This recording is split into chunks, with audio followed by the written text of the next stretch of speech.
Pessoal, tudo bom com vocês? O vídeo de hoje é sobre geopolítica, mas olhando ao passado para que vocês consigam, ao longo dos próximos vídeos, entenderem um pouco melhor a série da Síria. Afinal, eu já postei aqui para vocês 3 vídeos deste país fantástico que eu pude estar recentemente, mas para que a gente possa seguir adiante, mostrar as destruições em Palmira, em Alepo, em Homs, falar sobre o Estado Islâmico, falar sobre a família Assad, falar sobre a influência da Rússia, dos Estados Unidos, da Turquia dentro da Síria, é importante a gente entender o que foi a Guerra Civil da Síria. Exatamente por isso que no episódio de hoje eu vou contar para vocês cronologicamente o que foi a Guerra Civil da Síria, quais as suas motivações, como ela se deu, se ela foi concluída ou não, e aquilo que nós podemos fazer de projeção, aquelas perspectivas que podemos observar no horizonte, considerando o cenário ainda bastante complexo de violência sectária, de violência religiosa que temos internamente na Síria. Então, se você gosta desse tipo de conteúdo, já se inscreve no canal, curte esse vídeo, porque com certeza você vai estar ajudando o nosso projeto a chegar a mais pessoas. E assista as playlists de viagens, não só aqueles vídeos de geopolítica com atualizações que eu trago com um aspecto mais jornalístico, quase que semanalmente aqui para vocês, mas também as playlists, né, de cada um dos países. Temos já Japão, temos a Rússia, Ucrânia, Iraque, Estados Unidos, também aqui na Europa mostrei Bielorrússia, Moldávia, são mais de 60 países já mostrados. Dê uma chance para essa abordagem histórica e cultural no cenário do turismo, que com certeza você não vai se arrepender. E para que a gente possa entender a Guerra Civil da Síria, a gente tem que entender em que ponto estava a Síria antes da guerra começar. A Síria, como eu falei para vocês, era um país antes da Guerra Civil, com cerca de 23 milhões de habitantes, um país árabe, afinal se chamava e se chama até hoje a República Árabe da Síria, sendo uma nação com uma variedade étnica e religiosa importante para a gente considerar. Os sírios são majoritariamente árabes, mas temos também minorias de curdos, de armênios e de outros grupos turcomanos que viviam naquela região no Oriente Médio durante os últimos séculos. Afinal, a Síria é um conceito moderno, é algo que foi delineado depois da queda do Império Turco Otomano, que foi a força colonial por quase 400 anos, pelas potências ocidentais. Ficou então a encargo da França tomar conta do Líbano e da Síria, dividiu os dois e aí temos mais ou menos essa configuração atual.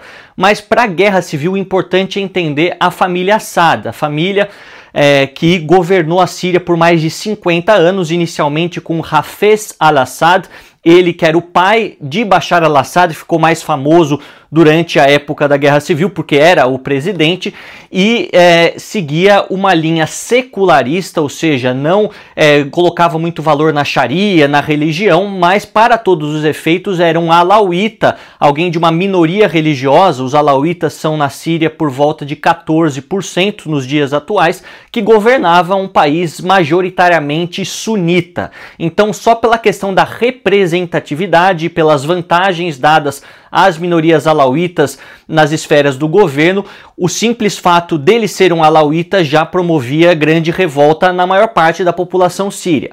A gente não pode esquecer que, por se tratar de um governo ditatorial e dinástico, ou seja, o poder passando de pai para filho, nós tínhamos corrupções em diversos setores da sociedade. Então, esse sentimento de um Estado que traiu seu próprio povo, que não olhava para as necessidades do seu povo, foi algo que motivou também, durante o começo da década de 2010, a Primavera Árabe lá na Síria. Lembrando que a Primavera Árabe é um movimento que aconteceu no contexto da geopolítica do Oriente Médio e Norte da África, tendo seu início na Tunísia, mas depois depois se espalhando por vários outros países, de forma bem sucedida. Hoje, mais de 10 anos do ocorrido, apenas podemos apontar para a Tunísia, que teve uma reforma democrática, mas todos os outros países ou caíram em guerras civis ou trocaram ditaduras por ditaduras, como foi o caso do Egito, que trocou Hosni Mubarak pela Irmandade Muçulmana e depois pelo Abdel Fattah el-Sisi.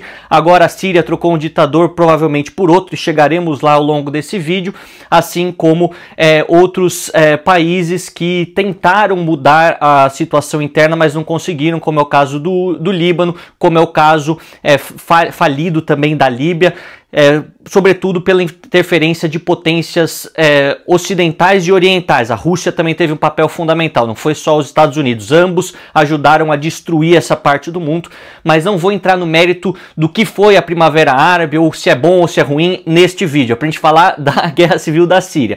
A Guerra Civil da Síria, então, tem o seu início com protestos que acontecem por volta do ano de 2011, por conta da corrupção, de uma economia cambaleante, uma alta desvalorização do dinheiro local da Síria e uma piora da qualidade de vida, além de termos o Estado agindo de forma bastante violenta contra os manifestantes pacíficos. Isso na cidade de Homs, isso na cidade de Damasco, na cidade de Alepo e assim por diante. Eu tenho aqui um papel, vocês conseguem ver, porque tem a linha do tempo, para não falar nenhuma data errada, porque nem tudo se consegue guardar na cabeça. Então nós temos os protestos pacíficos que acontecem em 2011 e 2012, o regime responde de maneira repressiva, com muita violência, fazendo algumas execuções de manifestantes e tantos outros sendo presos de forma bastante nebulosa, sem a família ter alguma noção do paradeiro ou sem ter um processo legal devido para justificar aquela prisão. E a gente vê que já começa a ter um cenário de oposição armada se formando lá por 2011 e 2012. Os países ao entorno e também os países de influência global, melhor dizendo, eles viram nisso uma grande oportunidade. Afinal, a Síria está numa localidade muito geoestratégica. É um país que tem certas quantidades de petróleo, mas não é grande coisa. Afinal, os sírios exportam mais azeite de oliva, eles falam olive oil more than oil, né? Mais do que o próprio óleo, do que petróleo. Mas a sua posição lá na região do Levante, perto do Líbano, de Israel, também perto do Iraque, na fronteira com a Turquia, é uma região muito importante para você conseguir determinar a sua dominação ou a sua esfera de influência dentro do Oriente Médio. E a Rússia sabia disso e já era uma das grandes aliadas do governo Assad. Os Estados Unidos também sabiam disso, sendo que desestabilizaram o Iraque e depois tinham interesse em transformar aquela região mais próxima aos seus interesses, assim como é a Arábia Saudita, o Kuwait, o Catar, os Emirados Árabes Unidos, Jordânia e o próprio Estado de Israel, e os agentes regionais. A família Assad, por ser de uma minoria xiita, a alauíta no caso, ela era apoiada pela República Islâmica do Irã, que é oposto completamente à Arábia Saudita, ao Egito, aos países árabes sunitas tradicionais. Então a gente vê que também tinha um interesse regional de desestabilizar o governo Assad, que para todos os efeitos, e eu acho importante reiterar isso para vocês, era um governo corrupto, violento e cruel com a sua própria população, deixando as pessoas na miséria e sequestrando tantas outras pessoas pacíficas que foram fazer manifestações políticas nas ruas das cidades do país. E nesse mesmo período, 2011-2012, tem a formação do Exército Sírio Livre, né, que era uma das principais forças de oposição que inicialmente começaram a receber armamentos das potências ocidentais e também da Turquia, uma ajuda aí mais escondida inicialmente e depois se tornou algo explícito. Para a gente entender a guerra da Síria, e eu faço aqui um parênteses, é importante a gente não pensar na guerra como uma questão binária, uma questão de dicotomia, igual temos, por exemplo, na guerra da Ucrânia. Rússia de um lado, Ucrânia do outro, e cada um com seus aliados. A guerra da Síria foi uma guerra combatida em múltiplas frentes por vários interesses e com beligerantes agredindo uns aos outros de maneira concomitante. Então a gente não tem só dois lados, o mocinho e o bonzinho, o Oriente e o Ocidente, os sunitas e os xiitas. Não é bem assim. A guerra da Síria virou um enorme tabuleiro sangrento do jogo geopolítico, tendo várias forças se aliando circunstancialmente para enfraquecer uma terceira e vice-versa. Por isso é importante a gente tentar falar tudo aqui para vocês da forma mais completa possível, para daqui para frente, quando eu mostrar os vídeos de Palmira, de Alepo, vocês conseguirem entender quem que foi o maior responsável por controlar aquela cidade durante os anos da Guerra Civil, quem que causou os maiores bombardeios, quem causou o maior número de mortes, etc. E também para que a gente entenda como está o mapa da Síria hoje. Afinal, apesar de termos uma maior estabilidade com um novo governo, o mapa ainda está com as suas cores diferentes. Cada um dos grupos comanda em paz, pelo menos relativa, e vou explicar isso para vocês, uma porção do território sírio. A partir, então, de 2013 e 2014, nós temos um momento de fragmentação territorial, ou seja, o país se dividindo em zonas de controle diferentes por grupos armados diferentes, e o próprio governo Assad, as próprias forças armadas sírias, e também um processo de grande radicalização. Afinal, a gente tem na Síria um grande deserto que faz fronteira com o Iraque e que ao longo dos anos também foi o local onde terroristas islâmicos, jihadistas, se preparavam ou se reuniam para fazer ataques em todo o mundo. Afinal, a Al-Qaeda utilizou muito aquela região, meio que sem dono, né? A fronteira no deserto, você não sabe muito bem onde está a linha, os Estados Unidos dominando o Iraque de um lado, então você tinha muitos desses terroristas indo de um lado para o outro, e a partir da Al-Qaeda temos a formação do ISIS, né, assim chamado, o Estado Islâmico do Iraque e da Síria, ou também chamado de ISIL, né, o Estado Islâmico da Síria e do Levante, sempre falando dessas siglas em inglês. E o que assusta muito é que o Estado Islâmico começa a ganhar muitos territórios. Vindo a partir do deserto, ele comanda aí cidades importantes, como a cidade de Palmira, que mostrarei no próximo episódio, e é uma barbárie generalizada. A guerra em si já era uma guerra muito violenta, o governo Assad reprimindo as forças rebeldes e a população que estava vivendo naquelas áreas de controles dos rebeldes, mas aí temos um terceiro beligerante, o Estado Islâmico, chegando para executar as pessoas aleatoriamente, aplicar a Sharia de uma maneira ainda mais radical do que a Sharia naturalmente já é, e também causando atentados terroristas em todo o mundo, se mostrando uma ameaça não só para a Síria e para os sírios, mas para todos os cidadãos do Oriente Médio, com os seus objetivos de expansão territorial para um novo califado, e também realizando sequestros e atentados no Ocidente. A gente tem aqui na Europa, na França, na Alemanha, tivemos também a execução dos egípcios coptas, que aconteceu no Egito, um episódio lamentável.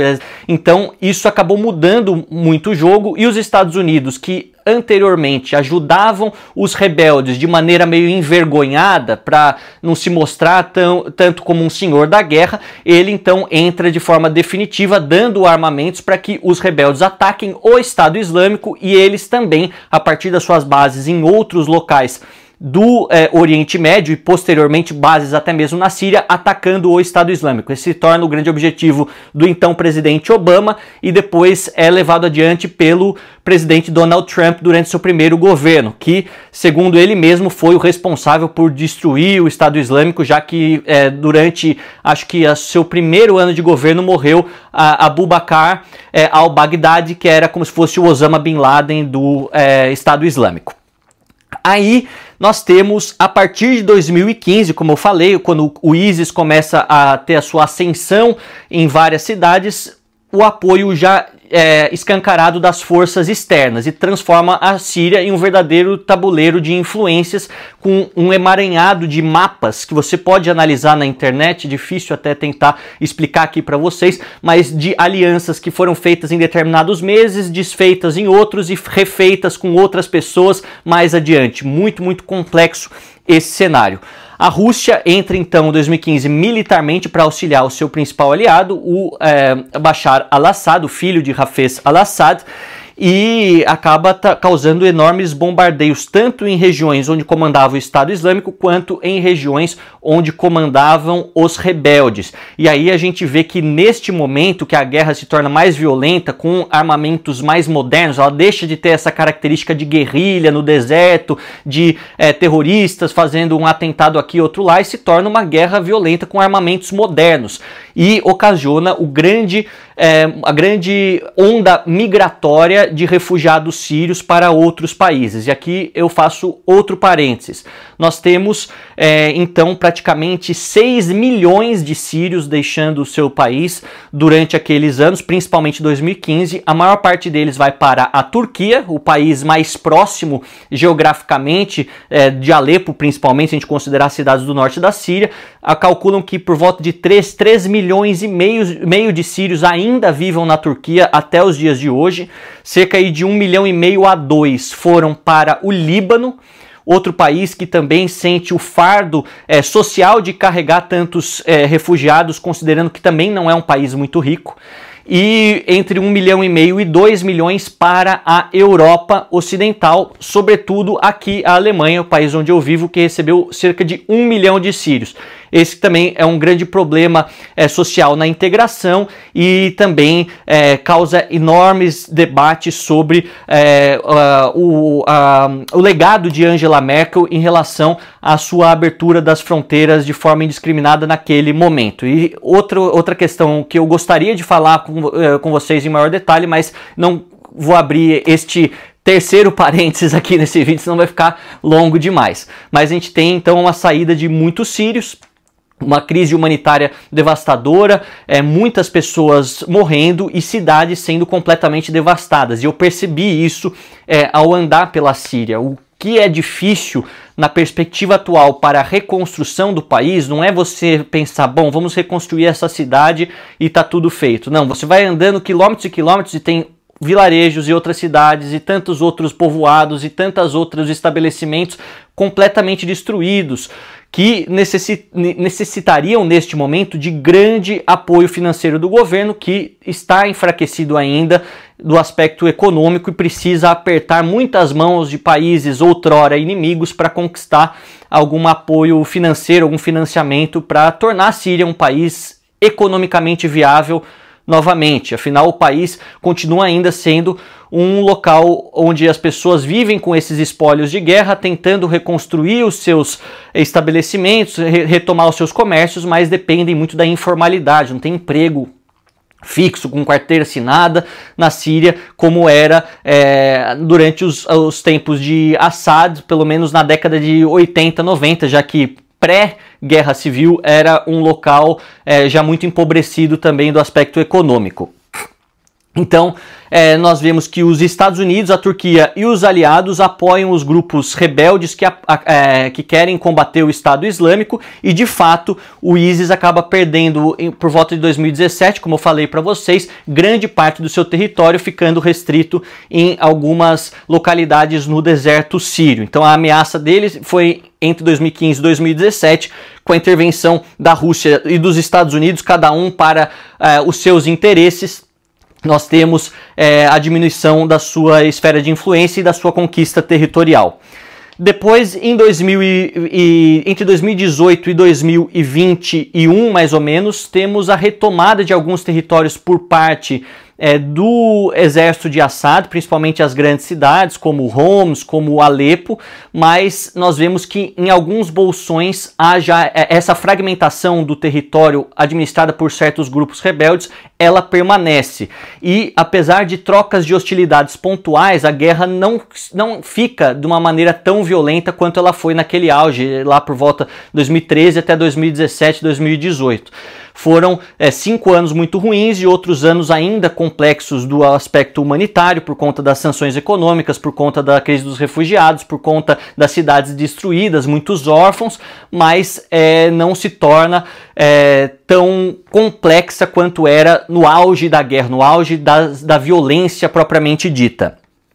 E, por fim, 2021 a 2024, ou seja, até o final do ano passado, nós temos que as linhas de frente se estabilizam com aquele mapa em várias cores e uma crise econômica grave, que é advinda das sanções econômicas, de toda essa perda de infraestrutura e também da presença de potências estrangeiras na Síria. A Rússia com as suas bases militares apoiando o governo de Assad, os Estados Unidos com as suas bases militares apoiando os rebeldes e até mesmo a Turquia controlando parte do território sírio na sua fronteira, apoiando o HTS e outros grupos que representariam os seus interesses. Tirando tudo isso, nós temos também os curdos, né?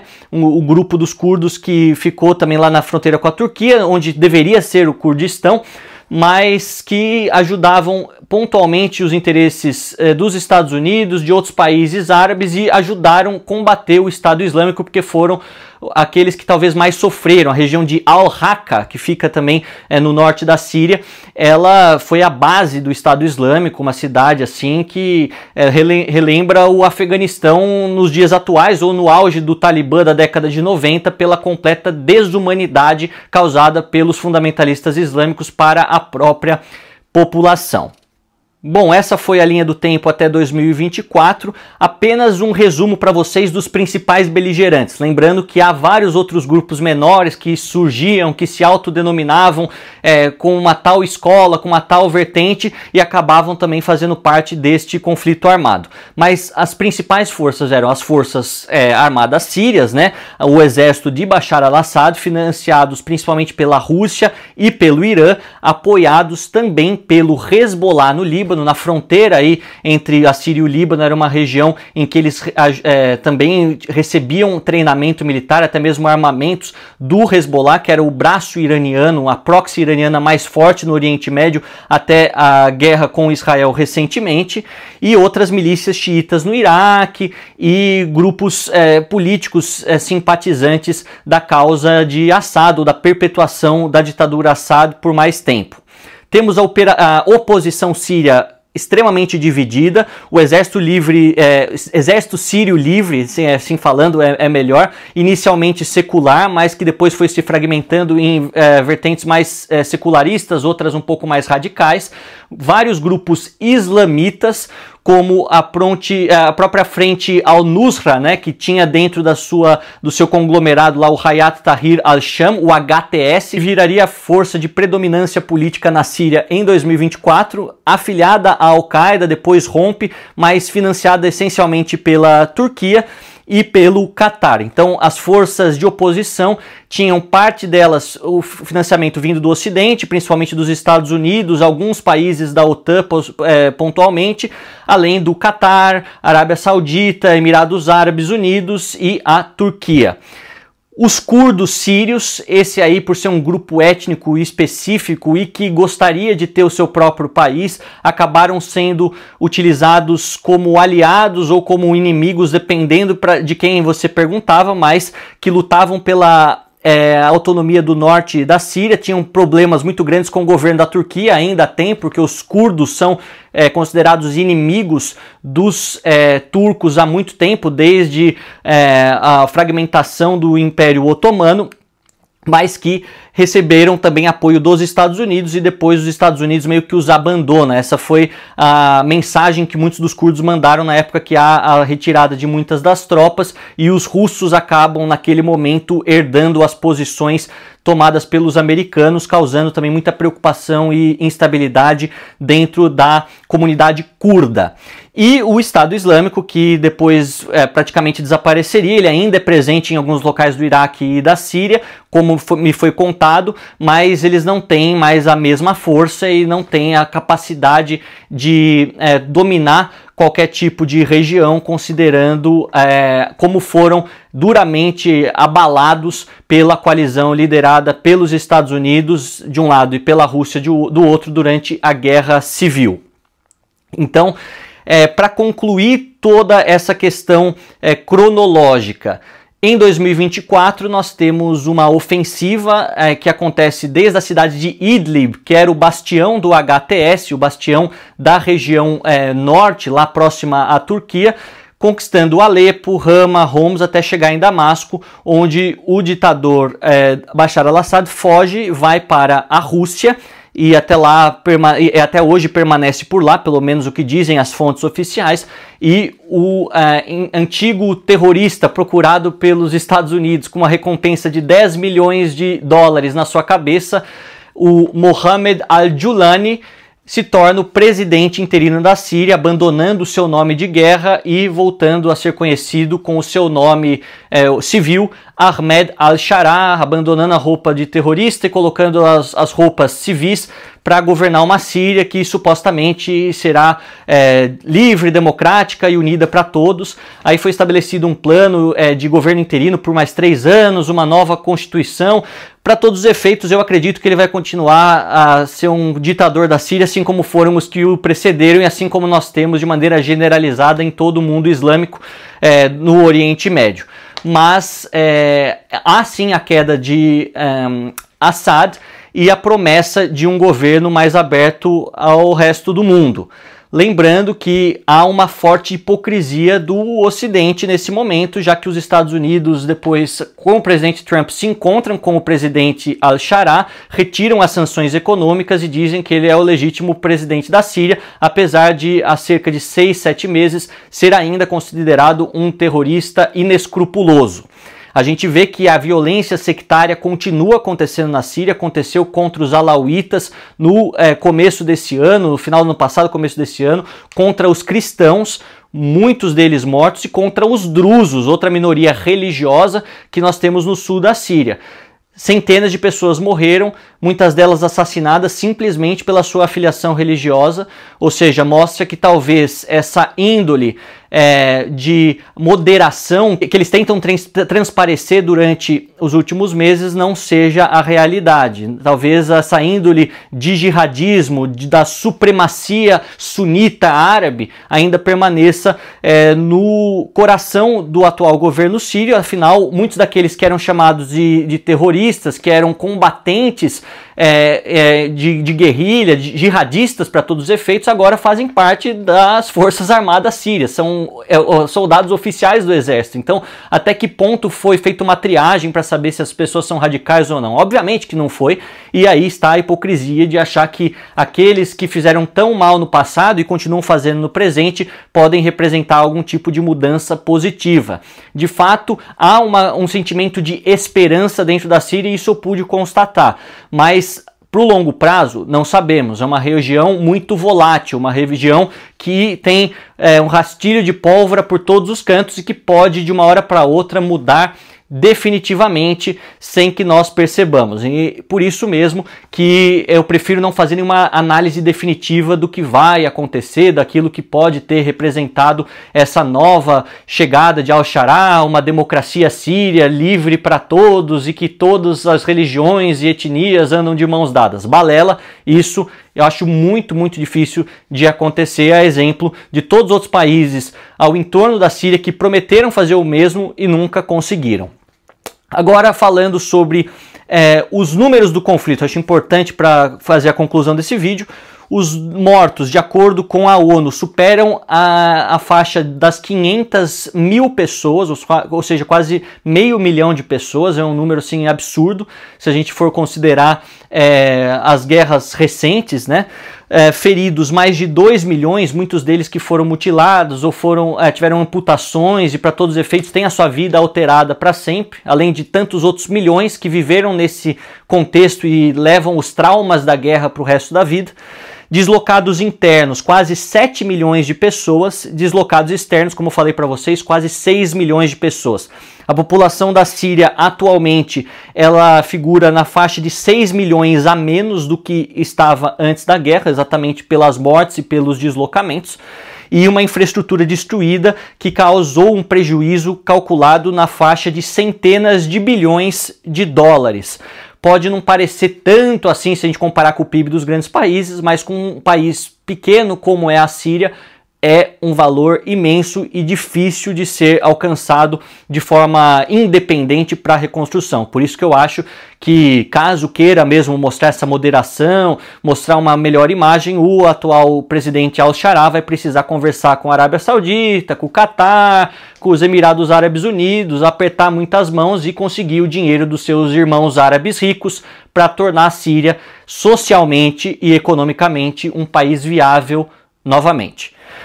Muitos crimes de guerra, muitas acusações do uso de armas químicas pelo governo de Assad contra a população civil, isso em múltiplas ocasiões, há vários relatórios da ONU que mostram que isso aconteceu. Então não passe o pano para Assad só porque o grupo atual também é cruel. É importante a gente saber que verdades podem coexistir, duas coisas podem ser verdadeiras ao mesmo tempo, sem necessariamente serem mutuamente excludentes. Ou seja, o Assad pode ter sido muito ruim como foi, e o Al-Sharah pode ser ruim como é, sem necessariamente a gente, falando mal de um, esteja automaticamente do lado de outro. É importante falar isso na análise geopolítica. E o impacto geopolítico, ele ainda é imenso, mas está em aberto. A gente sabe que a Rússia é uma das enfraquecidas da guerra civil da Síria por conta de ter perdido seu aliado Assad, não comandando mais a Síria. O novo governo não demonstra nenhum tipo de simpatia por Vladimir Putin ou por qualquer outro antigo governante das repúblicas soviéticas, etc. A gente vê que o Irã também se enfraquece. O Irã está numa posição extremamente de isolamento desde que a guerra contra o Hamas começou, a guerra na faixa de Gaza. A gente vê que perdeu grande parte do Hamas, perdeu grande parte do Hezbollah, tem os Houthis atacados toda hora, perdeu a Síria como governo constituído que apoiava a República Islâmica e teve muitas baixas de homens importantes do seu próprio governo e na sua estrutura militar. Então o Irã foi um daqueles que, pelo menos por hora, perdeu grande parte da influência que tinha depois dessa conclusão, entre aspas, da guerra da Síria. A Turquia se projeta como uma potência regional maior. Isso é importante a gente dizer, porque os planos neo-otomanos de Erdogan de tornar a República da Turquia como uma espécie de antigo Império Otomano na sua influência com o mundo árabe, isso é um passo adiante. Temos também uma projeção menor, mas importante, da Arábia Saudita e dos países ricos do Golfo, e inevitavelmente dos Estados Unidos, que conseguiu tirar do controle da Síria um aliado dos russos e do Irã e colocou, pelo menos por hora, um aliado que é seu, né? Então é uma questão extremamente complexa. Os maiores perdedores de tudo isso são os sírios. Talvez agora possa melhorar um pouco a situação, então eu posso até estar me precipitando nessa análise, mas depois de quase 13 anos, 500 mil mortos, milhões de refugiados, bilhões de prejuízos, realmente os sírios foram os que mais perderam desta guerra civil. Nos próximos episódios eu vou mostrar essas cidades, contar mais sobre como aconteceu a guerra em cada uma dessas localidades e mostrar pessoas que eu entrevistei que me contam o sentimento delas ao viver nessa guerra. Pessoas que podiam ter abandonado a Síria, mas escolheram permanecer. Pessoas que tiveram os seus familiares executados pelo Estado Islâmico. Crianças que cresceram os últimos 10 anos, a sua primeira infância, no meio de bombas e no meio de sirenes. Então são histórias muito tocantes, histórias importantíssimas para a gente construir na nossa cabeça a imagem daquilo que é a Síria e que com certeza vai impressionar vocês pela variedade cultural, histórica e religiosa que nós temos na Síria e que eu tenho tentado mostrar para vocês apesar da guerra. Eu só não poderia continuar a mostrar os vídeos da Síria sem fazer este pequeno grande parênteses aqui para que o contexto histórico, que eu não explico em detalhes como fiz hoje durante os vídeos, seja compreendido por cada um de vocês. Então eu agradeço muito a todos que ficaram até o final desse vídeo. Se você gosta desse formato, se você gosta do canal, se inscreve, deixa aqui embaixo nos comentários, deixa talvez um super like. Eu agradeço qualquer apoio que vocês enviam, porque isso faz com que o trabalho chegue a maior número de pessoas e mais vídeos sejam produzidos. Desejo a todos uma ótima tarde, ótima noite, um forte abraço e fiquem com Deus.